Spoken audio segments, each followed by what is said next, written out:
A book in 10 minutes. Today's book is probably the most famous book, the Bible. The book of the Bible is actually a book of books. It's a collection of many, many books together in one big book. And a lot of people don't know actually what's in the Bible. So I thought it'd be good to give an overview of what this is really about from my perspective in 10 minutes. The first 5 books of the Bible are the books of Moses. They're the Pentateuch or the Torah. These are the original 5 books that Moses, we believe, wrote down through inspiration that describes the origin of humanity, not in a scientific way, but in a religious way, in terms of the theological explanation of man's origins. The book of Genesis up through Exodus, Leviticus, Numbers, Deuteronomy deals with the covenant that God made with the Jewish people. There's a series of covenants actually from the time of Genesis with Adam, and then we have the story of Noah. There's a covenant made with Noah, and then we get all the way up to the time of the Exodus and the covenant made with the Jews through Moses.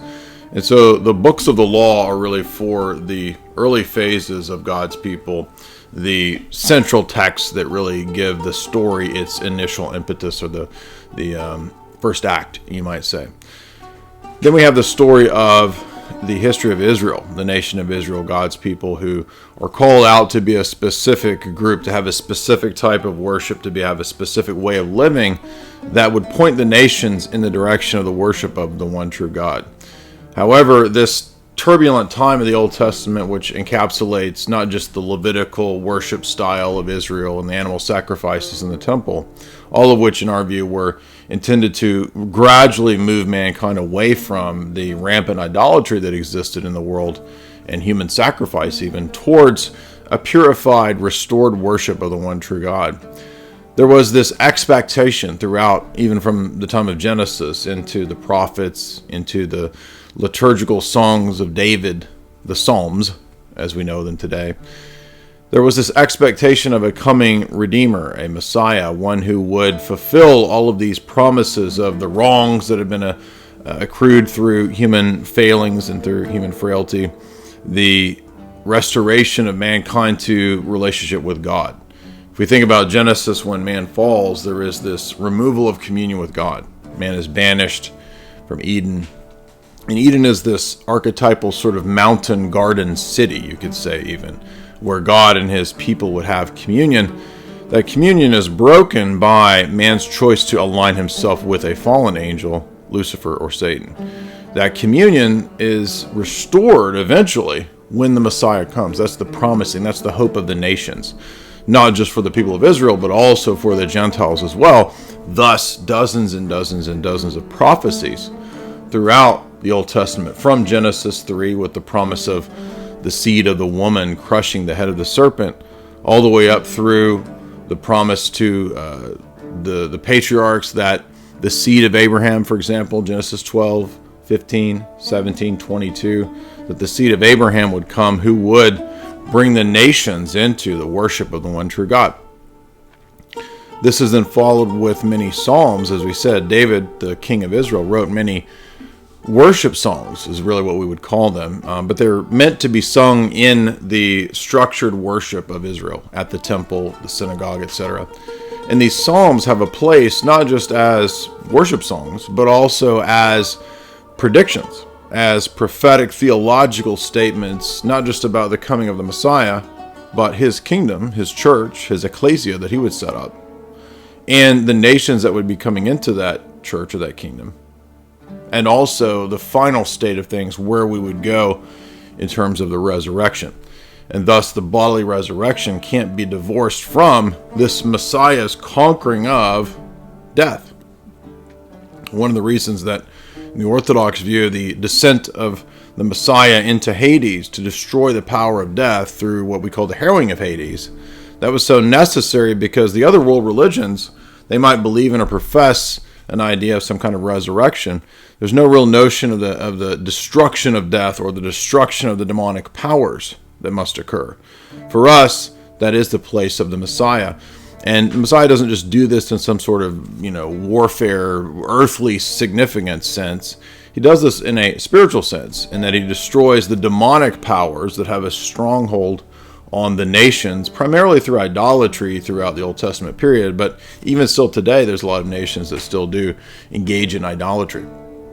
And so the expansion of the church, which in our view is the kingdom of God, according to Christ in Matthew 16, Matthew 18, and many other passages, that kingdom of God then encompasses and draws in the nations, as we read of, for example, throughout the prophet Isaiah. Prophet Isaiah is sometimes called the fifth gospel because so many of his passages discuss this future kingdom, this Messiah, and this bride of the Messiah, this bride of God, which would be this new Israel, so to speak.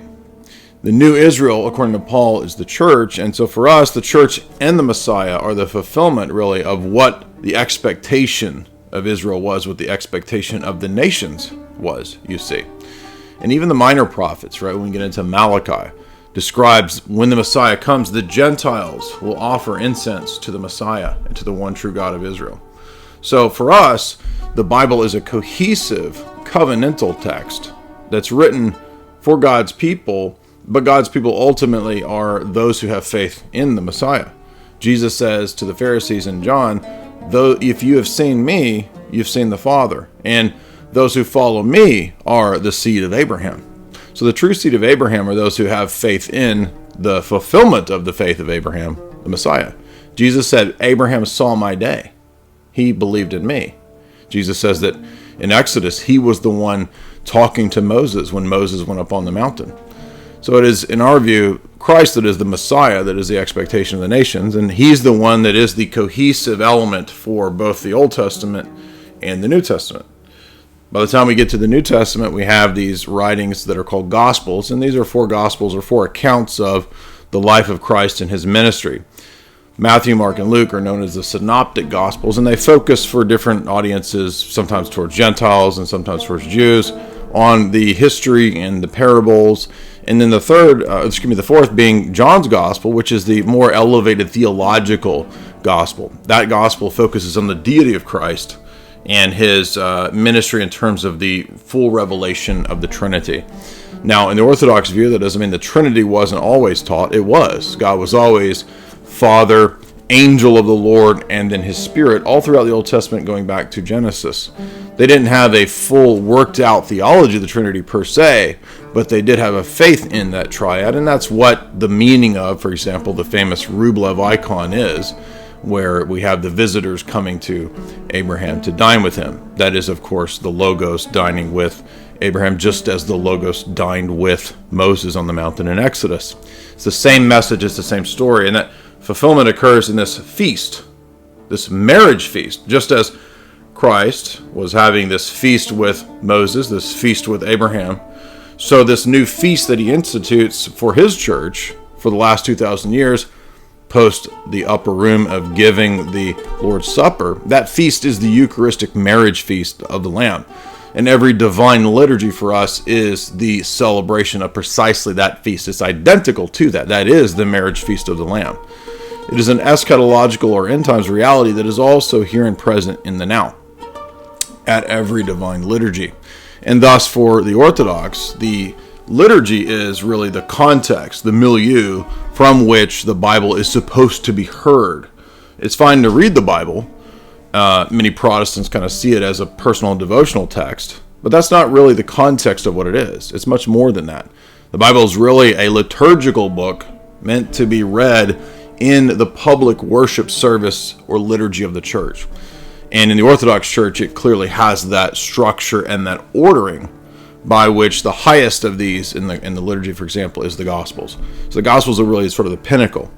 We also have this book of Revelation after Paul's epistles and the other apostles that wrote, like Peter or John's epistles. We also have the book of Revelation, which John tells us is a summation of the whole history of God's people, as well as the history of the world, culminating in the final restoration of Eden in this new heavenly Jerusalem, or in the eschaton, in the restoration or recapitulation of everything back to the way it was supposed to be before man fell in the garden. And so the Bible is thus a coherent whole of covenantal structure, where the covenant made with man is fulfilled in the final covenant of Christ, and the realities that are brought, the end times reality brought at the first coming of the Messiah to be fulfilled in the second coming, in the bodily resurrection and judgment. So the Bible for us is thus that whole piece, that whole unit structured around these covenants, revolving around the person of the divine Messiah.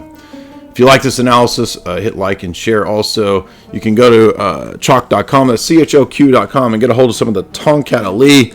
That's our show sponsor. It's the best supplements that you can get out there. Peer review, proven to boost testosterone. Use the promo code J50, that's JAY50, to get 50% off all of your Chalk products.